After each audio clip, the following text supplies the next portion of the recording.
ॐ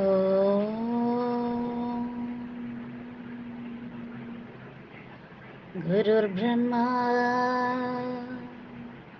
गुरुर्विष्णु गुरुर्देवो महेश्वरः गुरुसाक्षात् परं ब्रह्म तस्मै श्रीगुरवे नमः। गुरवे सर्वलोकानां विषजे भवरोगिणां निधये सर्वविद्यानां दक्षिणामूर्ते नमः।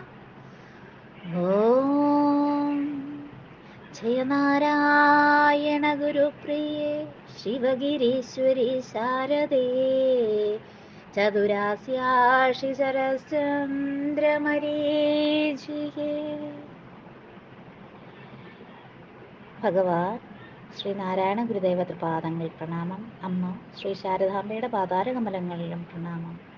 ശ്രീ ഗുരുവും ശ്രീ ശാരദയും കൂട്ടായ്മയിലെ മുഖ്യ അഡ്മിൻ അനിൽജി, ആചാര്യൻ മനോജ് ശാസ്ത്രി സർ, ആചാര്യ സുലേഖ ഷാജിമ, നാമജപങ്ങളാ ഗ്രൂപ്പിനെ ധന്യമാക്കുന്ന ആത്മമിത്രങ്ങളെ, കുഞ്ഞുമക്കളെ, എല്ലാവർക്കും എൻ്റെ വിനീതമായ നമസ്കാരം.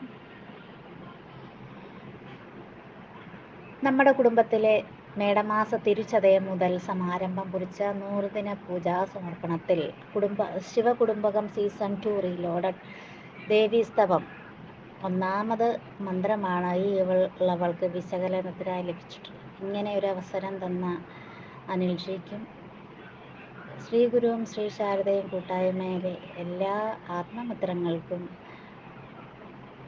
അഡ്മിൻ പാനൽ അംഗങ്ങൾക്കും എൻ്റെ നന്ദിയും സ്നേഹവും അറിയിക്കുന്നു.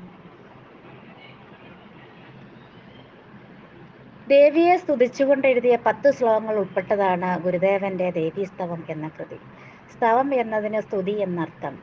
ഹിന്ദുമതത്തിലെ ദേവീ രൂപങ്ങളെല്ലാം ബ്രഹ്മ ശക്തിയായ മായയുടെ പ്രതീകങ്ങളാണ്.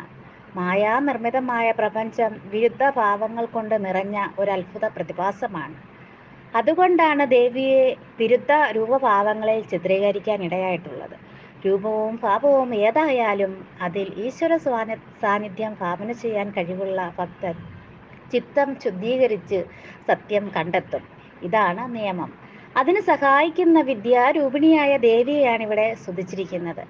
പുരുഷനെ കണ്ടെത്തുന്നത് വരെ പുരുഷശക്തിയായ പ്രകൃതിയും പ്രകൃതിജന്യമായ പ്രപഞ്ചവും അനിർവചനീയമായി തന്നെ അവശേഷിക്കും.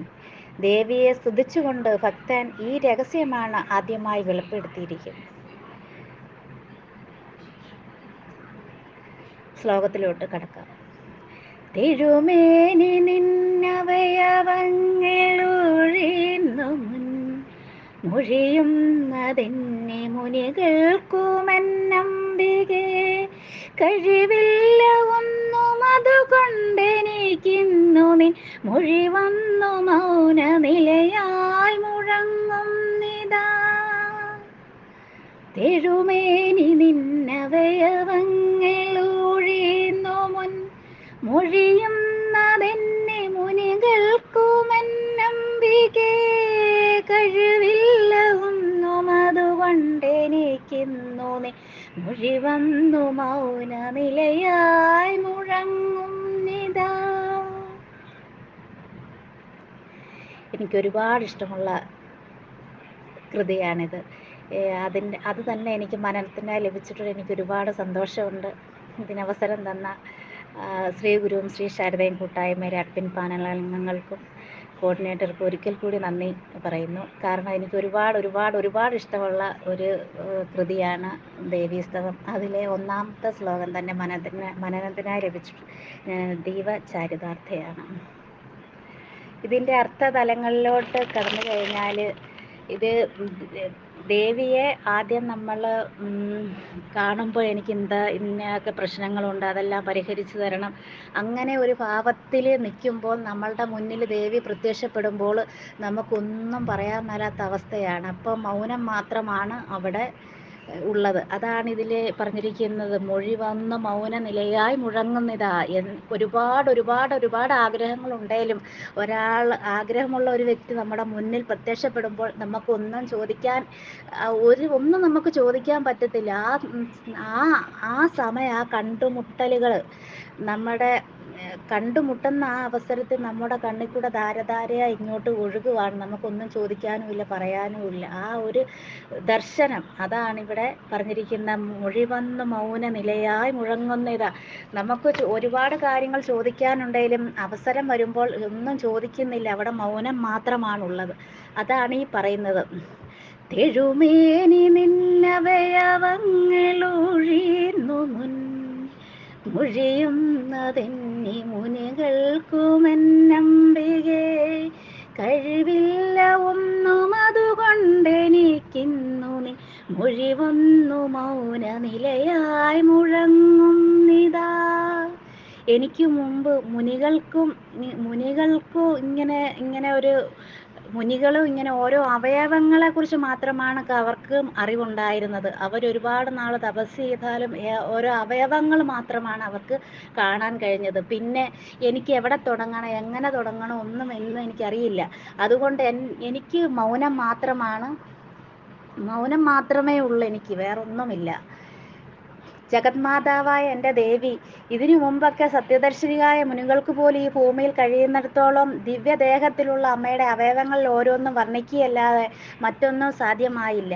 അതോർമ്മിച്ച് ഞാൻ ഇന്ന് എവിടെ തുടങ്ങണം, എങ്ങനെ ദേവിയെ സ്തുതിക്കണം എന്നൊക്കെയാണ് ഒരു ഭക്തൻ്റെ കരച്ചിൽ. അതാണ് ഈ പറഞ്ഞിരിക്കുന്നത്. ആദ്യമേ നമ്മളെല്ലാവരും ഒരു ഇതിൽ ജനിച്ചു വീണ് കഴിഞ്ഞാൽ നമ്മൾ ഓരോ ഓട്ടപ്പാച്ചിലുകളിലാണ്. പക്ഷെ നമ്മളുടെ ജീവിത യാഥാർത്ഥ്യം എന്തെന്ന് തിരിച്ചറിയാൻ വൈകും. അതനുസരിച്ച് ആ ഓട്ടപ്പാച്ചിലിനിടയിലും മുക്തിക്ക് വേണ്ടിയിട്ട് നമ്മൾ പരിശ്രമിച്ചില്ലെങ്കിൽ പിന്നെയും ജന്മജന്മാന്തരങ്ങൾ പുനരവി മരണം പുനരവി ജനനം എന്ന് പറയുന്നത് പോലെ ജനിച്ചു മരിച്ച് ജീവിച്ചുകൊണ്ടേയിരിക്കും. അതിനൊരു അറുതി വരാനായിട്ട് നമ്മളെല്ലാവരും ദൈവമായി ചേർന്ന് ദൈവത്തിൻ്റെ പാതയിലൂടെ നടന്ന് ദൈവമായി ചേർന്ന് അതായി തീരണമെന്നാണ് ഗുരുദേവൻ ഏത് ശ്ലോകമെടുത്താലും ഇതിലൂടെ പറയുന്നത്. ഗുരുദേവൻ ആയിത്തീർന്ന അവസ്ഥയിൽ എത്തണമെങ്കിൽ ആ ഒരവസ്ഥ ഗുരുദേവൻ അല്ലാതെ വേറെ ആർക്കും വിവരിക്കാൻ പറ്റത്തില്ല. അതനുസരിച്ച് ഗുരുദേവൻ പറഞ്ഞ പാതയിലൂടെ നമ്മളും പിന്തുടരണമെന്നാണ് ഈ ഉള്ളവളുടെ ആഗ്രഹം. ഇത്രയും പറഞ്ഞുകൊണ്ട് ഞാൻ എൻ്റെ വാക്കുകൾ ഗുരുദേവ തൃപാദങ്ങളിൽ സമർപ്പിക്കുന്നു. തിരുമേനി നിന്നവയവങ്ങളൊഴിയുന്നു മൊഴിയുന്നതിന്നി മുനികൾക്കുമെന്നമ്പികേ. കഴിവില്ല ഒന്നും അതുകൊണ്ടെനിക്കിന്നു നിൻ മൊഴി വന്നു മൗന നിലയായി മുഴങ്ങുന്നിതാ. ഓം ശ്രീനാരായണ പരമഗുരവേ നമഃ. ഓം ശ്രീ ശാരദാംബികായേ നമഃ. ശ്രീനാരായണ ധർമ്മം ജയിക്കട്ടെ.